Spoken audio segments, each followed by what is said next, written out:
नमस्ते दोस्तों, स्वागत है आपका हमारे चैनल एसटीएच में। आज हम आपके द्वारा पूछे जाने वाले प्रश्नों का उत्तर देने की पूरी कोशिश करेंगे। साथ ही आपको प्रश्न पूछने वाले व्यक्ति का नाम भी बताएंगे और आपसे निवेदन है कि आप अपने नाम लिखने के साथ अपना शहर का नाम जरूर लिखें। तो चलिए स्टार्ट करते हैं आज की वीडियो। क्वेश्चन नंबर 1, टिकटॉक की रेटिंग क्यों घट रही है? यह प्रश्न सुनील ने उत्तर प्रदेश से पूछा है। दरअसल कोरोना वायरस महामारी के कारण अधिकतर देश के लोग लॉकडाउन के कारण अपने घरों में कैद होकर रह गए हैं, लेकिन वहीं दूसरी ओर एक ऐसा एप्लीकेशन है जिसे इस लॉकडाउन के समय भी बहुत अधिक इस्तेमाल किया जा रहा था। जी हाँ, हम बात कर रहे हैं 1 मिनट की वीडियो बनाने वाला चाइनीस एप्लीकेशन टिकटॉक की। जैसे कि आप सभी को मालूम है कि पहले बड़े बॉलीवुड स्टार और सेलिब्रिटी टीवी स्क्रीन और सिल्वर स्क्रीन पर लोगों का मनोरंजन करते थे, लेकिन अब लोकेशन के माध्यम से भी लोगों को एंटरटेनमेंट दिया जा रहा है। लेकिन इन सब के बावजूद भी कुछ दिनों से टिकटॉक की रेटिंग प्ले स्टोर पर घटती जा रही है। गूगल प्ले स्टोर टिकटॉक की रेटिंग 4.0 से घटकर 2.0 हो गई है। इन दिनों सोशल मीडिया प्लेटफॉर्म टिकटॉक पर बैन टिकटॉक इंडिया ट्रेंड भी चल रहा है। अब इसके पीछे बहुत सारे कारण हो सकते हैं। क्वेश्चन नंबर 2, भारतीय रुपये पर गांधी जी की फ़ोटो कब छपी थी? यह प्रश्न सुनीता ने मध्य प्रदेश से पूछा है। दरअसल भारतीय रुपयों के नोटों पर पहली बार गांधी जी की तस्वीर साल 1969 में छपी थी। यह साल उनका जन्म शताब्दी का था और नोटों पर उनकी तस्वीर के पीछे सेवाग्राम आश्रम भी था। अक्टूबर 1987 में पहली बार 500 रुपये का नोट आया और उस पर गांधी जी थे। भारतीय रिजर्व बैंक के अनुसार साल 1996 में महात्मा गांधी जी की तस्वीर वाले फ़ोटो चलन में आए थे। क्वेश्चन नंबर 3, एक्सपायरी डेट की दवा खाने से क्या होता है? यह प्रश्न दुर्गेश साहनी ने गोरखपुर से पूछा है।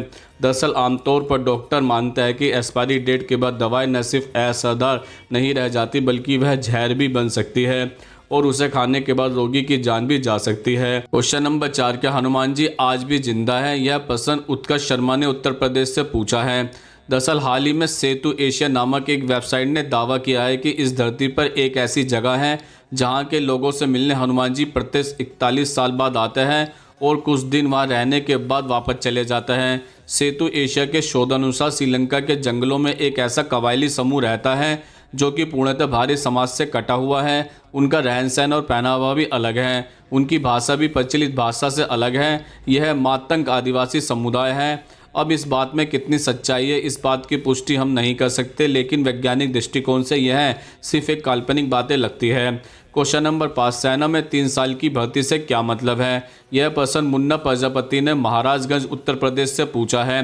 दरअसल भारतीय सेना एक ऐसे प्रपोजल पर काम कर रही है जिसके मुताबिक आम युवा लोग 3 साल के लिए आर्मी में शामिल हो सकते हैं। इस योजना को टूर ऑफ ड्यूटी का नाम भी दिया गया है। टूर ऑफ ड्यूटी मॉडल पहले से चले आ रहे शॉर्ट सर्विस कमीशन जैसा होगा, जिसके तहत वह युवाओं को 10 से 14 साल के आरंभिक कार्यकाल के लिए भर्ती करती थी। क्वेश्चन नंबर 6, टैबलेट और कैप्सूल में क्या अंतर होता है? यह प्रश्न जसवीर सिंह ने हरियाणा से पूछा है। दरअसल टैबलेट या गोली एक संकुचित दवा है जो कि चीनी या किसी अन्य वस्तु द्वारा लेपित होती है और गोलियों का विनिर्माण तुलनात्मक रूप से कम महंगा भी होता है। दूसरी ओर कैप्सूल भी एक दवा है जिसमें तेल या पाउडर होता है जो कि लगभग बेलनाकार कंटेनर में संकलित होते हैं।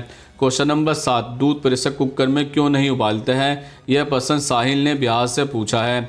दरअसल बार बार उबलने से वेब पाइप जहां से भाप सीटी के रास्ते से निकलती है जाम हो जाता है। इससे प्रेशर कुकर के फटने की पूरी संभावना होती है। इसी कारण दूध प्रेशर कुकर में नहीं उबालते हैं। क्वेश्चन नंबर 8, मंदिरों में घंटी क्यों बजाई जाती है? यह प्रश्न नेहा शर्वानी ने आजमगढ़ उत्तर प्रदेश से पूछा है। पहले हम आपको इसका वैज्ञानिक कारण बताते हैं। दरअसल घंटी जब बजाई जाती है तो हमारे जीवन पर उसका साइंटिफिक प्रभाव भी पड़ता है। जब घंटी बजाई जाती है उससे आवाज़ के साथ तेज़ कंपन पैदा होता है। यह कंपन हमारे आसपास काफ़ी दूर तक जाता है, जिसका फ़ायदा यह होता है कि कई प्रकार के हानिकारक जीवाणु नष्ट हो जाते हैं और हमारे आसपास वातावरण पवित्र हो जाता है। यही वजह है कि मंदिर व उसके आसपास का वातावरण काफ़ी शुद्ध और पवित्र बना रहता है। अब हम आपको इसका धार्मिक कारण बताते हैं। नंबर 1, मान्यता यह है कि जब हम किसी मंदिर में प्रवेश करते हैं तो मंदिर में मौजूद देवता की अनुमति लेने या उसका ध्यान अपनी ओर खींचने के लिए घंटी बजाई जाती है। नंबर 2, यह भी कहा जाता है कि कई बार मंदिर के देवता सुप्तावस्था में होता है। ऐसे में घंटी बजाकर पहले उन्हें जगाना चाहिए, फिर पूजा करनी चाहिए। नंबर 3, देवताओं की प्रशंसा के लिए भी घंटी बजाई जाती है। कहा जाता है कि देवताओं को घंटा, शंख, घड़ियाल आदि की आवाज़ काफ़ी पसंद होती है। क्वेश्चन नंबर 9, बिजली 110, 220, 440 वोल्ट में ही क्यों होती है? यह प्रश्न राजकुमार ने पूछा है। दरअसल 1882 में एडिसन ने पहली बार बड़े पैमाने पर बिजली का वितरण किया था। यह बिजली 160 वोल्ट डीसी पर की गई थी और मुख्यतः यह बिजली के बल्ब जलाने के काम में आती थी, किंतु इससे ज़्यादा दूर तक नहीं भेज सकते थे। वजह थी दूरी से वोल्टेज ड्रॉप का आना। इस वजह से 1880 के बाद अमेरिका में 110 वोल्ट एसी सप्लाई का विकास होने लगा, क्योंकि एसी सप्लाई को दूर तक भेजा जा सकता था। जब एसी सप्लाई सिस्टम का विकास हो गया था और 1880 और 1890 के दशक में, तब बर्लिन की एक कंपनी ने 110 वोल्ट की जगह 230 वोल्ट पर बिजली सप्लाई शुरू कर दी थी। यही स्कीम पूरे यूरोप में प्रचलित हो गई। यूरोप से ही यह अफ्रीका, भारत और बाकी अन्य देशों में भी प्रचलित हुई और 110, 220, 230, 440 वोल्ट बिजली की इकाई होती है। तो दोस्तों, आज हमने आपके द्वारा पूछे जाने वाले प्रश्नों का उत्तर देने की पूरी कोशिश की है। अगर आप भी हमसे कोई प्रश्न पूछना चाहता है तो कमेंट्स बॉक्स में लिखकर पूछ सकते हैं, हम उसका जवाब देने की पूरी कोशिश करेंगे।